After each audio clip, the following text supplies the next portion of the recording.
Students, welcome back to my channel excellent English zone. आज हम पढ़ने वाले हैं 12th क्लास की प्रोज से 6th lesson women's education, written by doctor Sarvepalli Radhakrishnan. इस लेसन के आज हम एक्सप्लेनेशंस कवर करेंगे, जिसमें हमारा फर्स्ट इम्पॉर्टेंट एक्सप्लेनेशन है a purpose which held good centuries ago may not hold good today in view of the rapidly changing conditions of our country and of the world.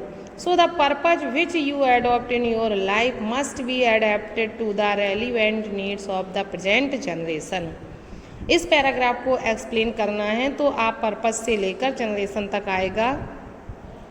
इसमें हम reference लिखेंगे, these lines have been taken from the lesson women's education written by doctor Sarvepalli Radhakrishnan. इस तरह से हमारा reference हो जाएगा। Context है हमारा, the writer says that women should get education based on some purpose. Doctor Radhakrishnan कहते हैं कि स्त्रियों को उद्देश्य के साथ ही शिक्षा देनी चाहिए, दिलानी चाहिए। Education helps to know right और रॉन्ग। एजुकेशन जो है, शिक्षा जो है, हमें सही और गलत को जानने में मदद करती है। अब इसे एक्सप्लेन करेंगे तो एक्सप्लेनेशन में हम लिखेंगे, he further says that it is for the women to find out what is the need of the generation. वो आगे कहते हैं कि स्त्रियों के लिए ये जानना आवश्यक है कि आने वाली पीढ़ी में क्या आवश्यक है। The purpose which was good centuries ago may not be good at the rapidly changing condition of the country and the world। कहते हैं कि एक उद्देश्य जो शताब्दियों पहले अच्छा माना जाता था, वह इस तेज़ी से बदलते हुए संसार और देश की स्थिति के अकॉर्डिंग वो अब अच्छा नहीं माना जा सकता है। The present conditions of India and of the world are changing very rapidly। Bharat की और संसार की वर्तमान स्थिति जो है वो तेजी से बदल रही है। So the women should take education most suited to the present requirements। इसलिए स्त्रियों को वर्तमान आवश्यकताओं के आधार पर ही शिक्षा का उद्देश्य मानना चाहिए, शिक्षा प्राप्त करनी चाहिए। ये हमारा फर्स्ट एक्सप्लेनेशन हो गया। इसके बाद सेकेंड मोस्ट इम्पॉर्टेंट एक्सप्लेनेशन हमारा होगा, कंपैशन, दया is the quality which is more characteristic of women than of man. I read recently a book which speaks about the decline of womanhood and says that this is so because there is a decline in compassion. In other words, the natural quality of woman is compassion. If you do not have compassion, you are not human. It is therefore essential for every human being to develop the quality of considerateness, kindness, and compassion. Without these qualities, we are only human animals, nor pasu, not more than that. इस paragraph को हम explain करेंगे तो हमारा reference same रहेगा। Context होगा, in these lines the writer gives his views on the characteristics of women. इन पंक्तियों में लेखक स्त्रियों के जो गुण हैं उन पर प्रकाश डालते हैं। एक्सप्लेनेशन लिखेंगे, the writer says that compassion is the natural quality of women. कहते हैं कि दया स्त्रियों का विशेष गुण है। It is the quality which is more characteristic of women than of man.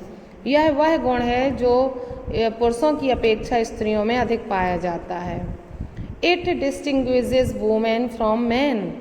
यह स्त्रियों को पुरुषों से अलग करता है। But women are losing womanhood. कहते हैं लेखक कहते हैं कि स्त्रियां अपना स्त्रीत्व खो रही हैं। So there is decline in compassion. इसलिए दया का ह्रास हो रहा है, डिक्लाइन हो रहा है, पतन हो रहा है। If we loss compassion we can not be called human. यदि हम दया खोते हैं, दया का भाव खोते हैं, तो हम मानव नहीं कहलाए जा सकते हैं। Nature has made women compassionate. प्रकृति ने स्त्रियों को दयालु बनाया है। It is God given gift to them, यह उनके लिए भगवान के द्वारा दिया हुआ उपहार है। Without the spirit of daya man is animal, दया की भावना के बिना व्यक्ति केवल जानवर है। It is the duty of every human being to be considerate, kind and compassionate, इसलिए हर व्यक्ति का ये कर्तव्य है कि वो विचारशील बने, दयालु बने और उदार बने। इस तरह से हमारा सेकेंड पैराग्राफ का एक्सप्लेनेशन हो गया। इसके बाद हम एक और मोस्ट इम्पॉर्टेंट पैराग्राफ यहाँ पर कवर कर लेते हैं।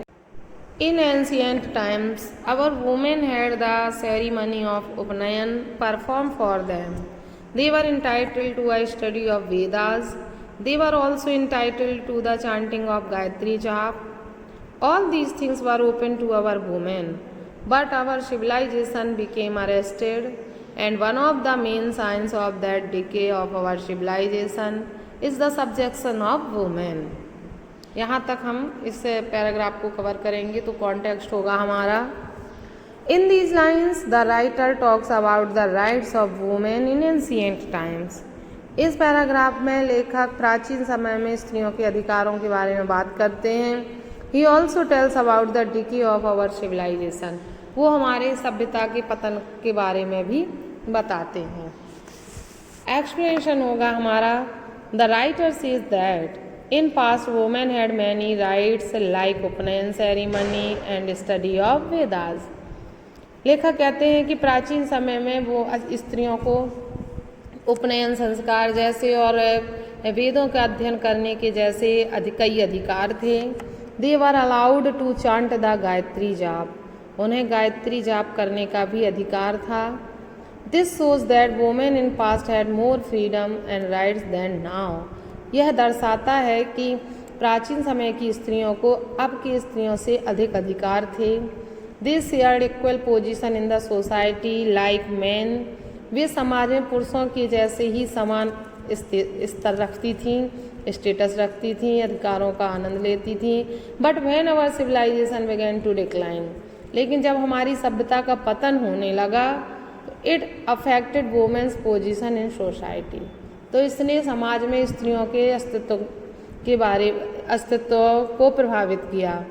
The main reason behind the decay of civilization, इस सभ्यता के डिके का पतन के पीछे जो मुख्य कारण है was that social rights of women were taken away from them, वो ये है कि स्त्रियों से सामाजिक अधिकारों को छीन लिया गया था। And they were made to confine within the house only, और उन्हें केवल घरों में ही कैद करके रखा जाने लगा था। तो स्त्रियों की दास्ता ही हमारी सभ्यता के पतन का मुख्य कारण रही है। तो ये हमारा थर्ड एक्सप्लेनेशन पूरा हुआ। फोर्थ एक्सप्लेनेशन है हमारा, but I am anxious that the kind of education that is imparted must not only be broad but should also be deep. We are lacking in depth. We may become learned and skilled, but if we do not have some kind of purpose in our lives themselves become blind, blundering and bitter. इसको explain करना है हमें, जो lesson का starting के part से ही लिया गया है।